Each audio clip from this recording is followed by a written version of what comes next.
Hi hello మమ్మ man's big boss season 9 అగ్ని పరీక్ష ఎపిసోడ్ 8 గురించి మనం మాట్లాడుకుందాం.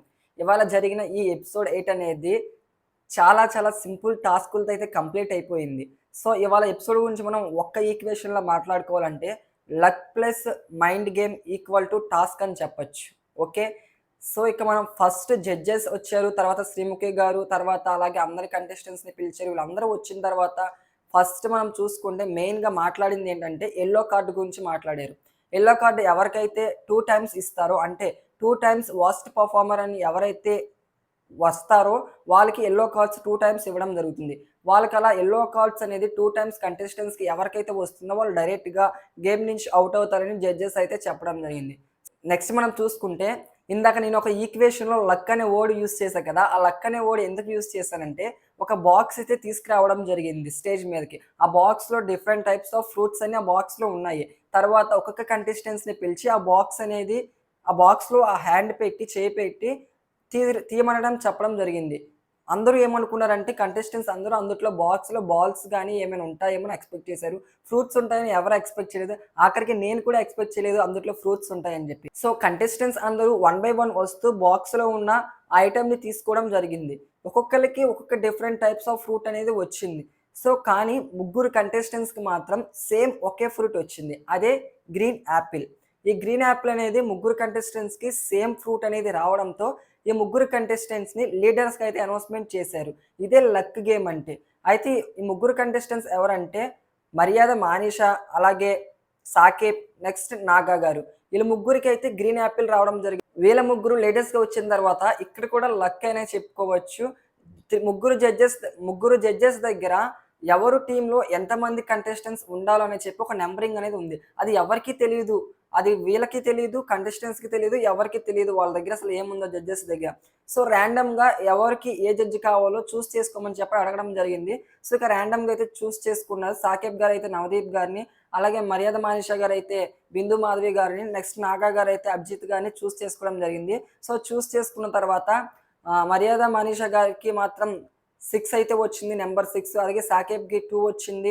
నెక్స్ట్ నాగా గారికి 4 వచ్చింది. ఇక్కడ నంబర్ 6, నంబర్ 2, నంబర్ 4 దేన్ని రిప్రజెంట్ చేస్తుందంటే వాళ్ళ టీమ్‌లో ఉన్న కంటెస్టెంట్స్‌ని ఎంతమంది కంటెస్టెంట్స్ ఉండాలో వాళ్ళని రిప్రజెంట్ చేస్తుంది. సో, ఈ విధంగా టీమ్ అయితే డివైడ్ అవ్వడం జరిగింది. ఫైనల్‌గా టీమ్ అనేది డివైడ్ అయిన తర్వాత ఇక్కడ మొదలైంది అసలైన టాస్క్ అనేది. ఇక్కడే స్మార్ట్‌నెస్ టాస్క్, లాజిక్ టాస్క్ అయితే కంటెస్టెంట్స్‌కి కండక్ట్ చేయడం జరిగింది. ఒక బెల్ అనేది పెట్టి స్టేజ్ మీద ఒక ముగ్గురు టీమ్‌లో నుంచి ముగ్గురు కంటెస్టెంట్స్ ఎవరైనా రావచ్చు. లీడర్స్ అయినా రావచ్చు, టీమ్ మెంబర్స్ అయినా రావచ్చు. వచ్చిన తర్వాత వాళ్ళని నిలబెట్టడం జరుగుతుంది స్టేజ్ మీద.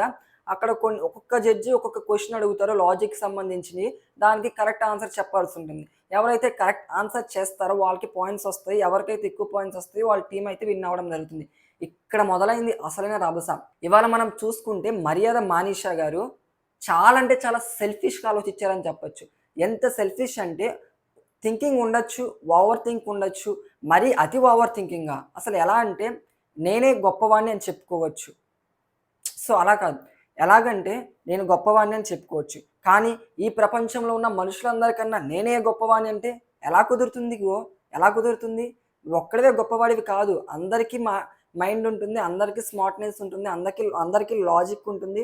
అందరికీ అన్నీ తెలుసు. సో, నేనొక్కడినే గొప్పవాడిని అనుకోవడం తప్పు. ఇక్కడ ఈ మర్యాద మనిషి చేసిన తప్పు ఇదే. నేనొక్కడినే కరెక్టు, నేనొక్కడినే లాజిక్‌గా ఆలోచిస్తానని చెప్పి తను ఎలా ఫీల్ అయ్యాడంటే ఎవ్రీ రౌండ్‌కి తనే వెళ్దామని ఫిక్స్ అయిపోయాడు మైండ్‌లో నిజం చెప్పాలనుకుంటే. కాకపోతే అలా ఎళ్తే బాగోదని చెప్పి ఆల్టర్‌నేటివ్‌గా ఒక రౌండ్‌కి తనెళ్ళడం, ఇంకో రౌండ్‌కేమో వాళ్ళ టీమ్ మెంబర్స్‌ని పంపించడం. చాలా అంటే చాలా సెల్ఫిష్‌గా ఆలోచించాడనిపించింది నాకిలాగా.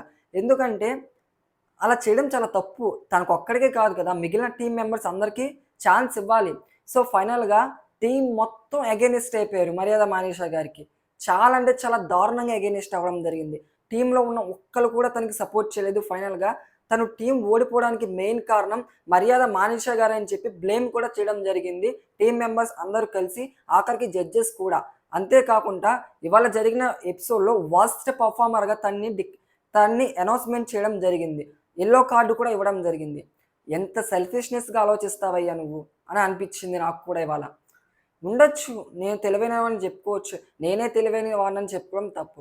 సో బెస్ట్ పర్ఫార్మర్‌గా మనం చూసుకుంటే నాగా గారికైతే ఇచ్చారు. నాగా గారు ఓట్ అపీల్ చేసుకున్నారు. అలాగే ప్రియా గారు కూడా ఓట్ అపీల్ చేసుకున్నారు. వాళ్ళ టీమ్‌లో గెలిచారు కాబట్టి.